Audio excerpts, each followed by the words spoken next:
Hello folks, welcome to the channel. If your Opera browser is not working, then watch this video to fix it.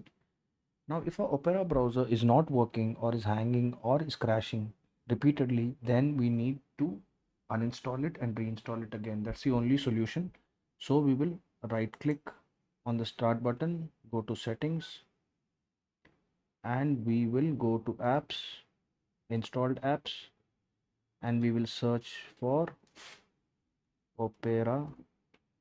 Click on the three buttons and then click on uninstall and uninstall again, and then we will go to the browser, search for Opera, download, and we will click install on Windows, and there you go. It will open in the Windows Store app. You can also download it from the Windows Store app if you require, and you will install it. Click on get and it will be installed. If this video helped you, then please subscribe to the channel. Enjoy your day.